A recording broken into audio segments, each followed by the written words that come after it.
Estos grupos muy buenos, son muchachos, o eran muchachos que no llegaban ninguno a los 20 años, que era lo importante. O sea, un muchacho de 20 años no está preocupado por andar buscando meditación ni nada de eso.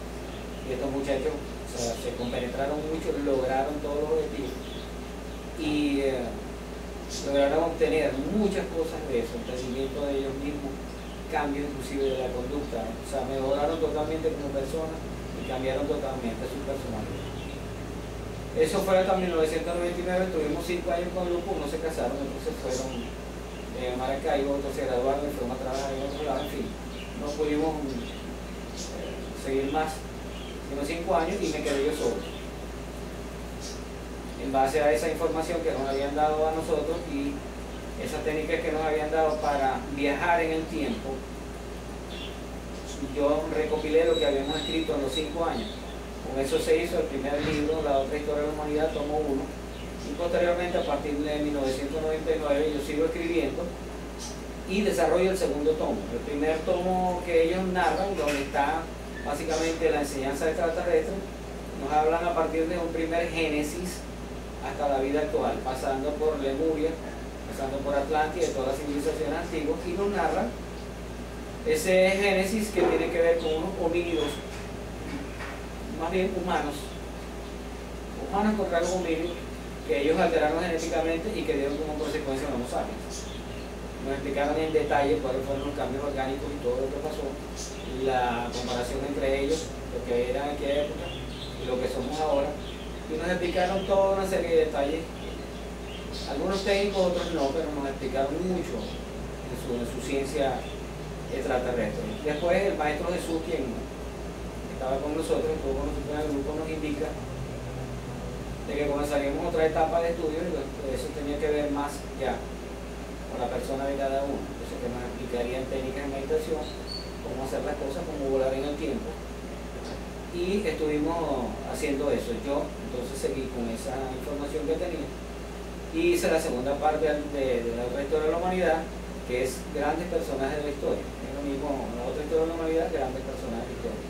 Ahí entonces narro la vida de muchos de los personajes que no se conocen en detalle.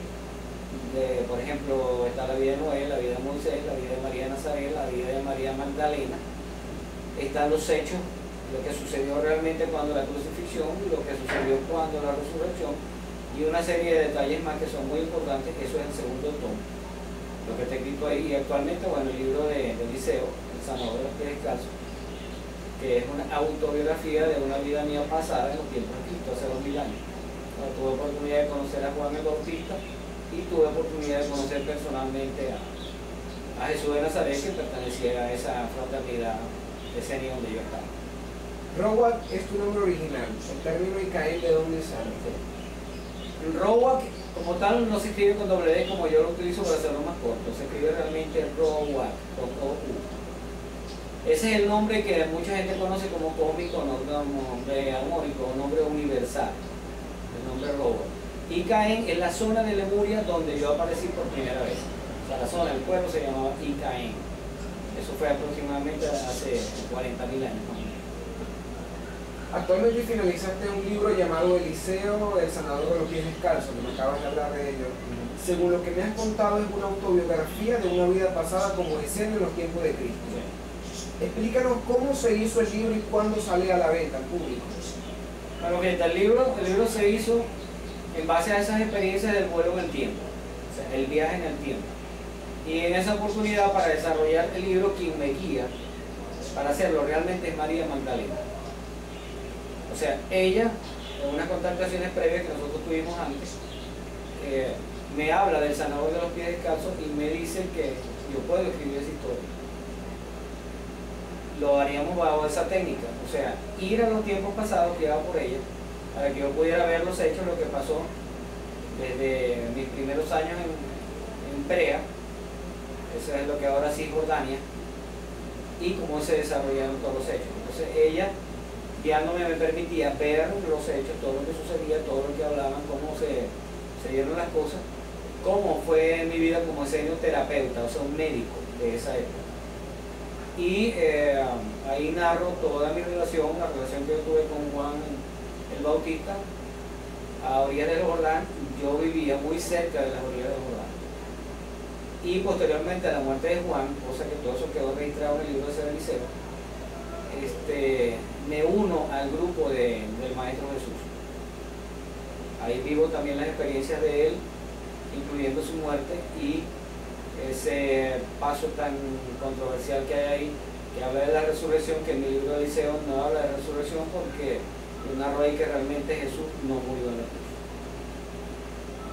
En el libro de Eliseo yo narro todo lo que pasó con el Maestro Jesús, cómo fue que se hizo, cómo fue que volvió realmente a recuperarse, y de hecho él no murió en la cruz, fue bajado vivo de la cruz. Hay mucho escrito, sí, y hay muchas cuestiones en el internet que podemos conseguir que dan fe de eso, y bueno, yo en el libro describo lo que sucedió realmente. El libro debe salir este año, si Dios quiere.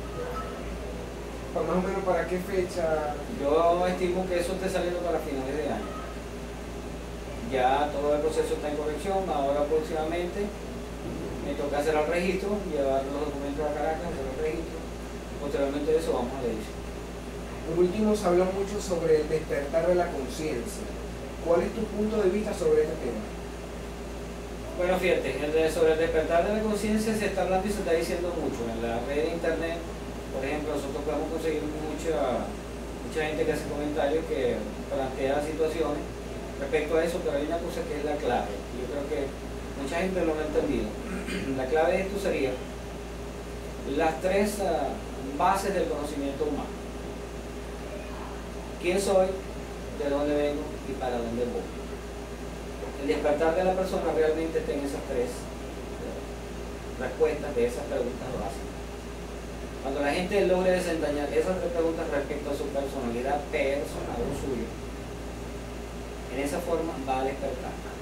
¿Qué está sucediendo con el despertar? La gente simplemente está teniendo recuerdos de sus vidas pasadas, está recordando cosas que no tenía ni idea. Eso es el famoso despertar. Pero básicamente está en eso. ¿Quién soy? ¿De dónde vengo? ¿Y hacia dónde voy?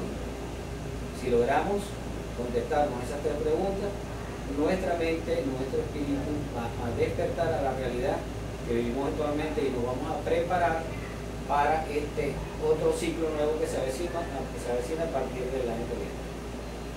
Bueno, ha sido una breve entrevista para conocer un poco sobre la vida y pensamiento de este amigo y hermano Rowald de Icael.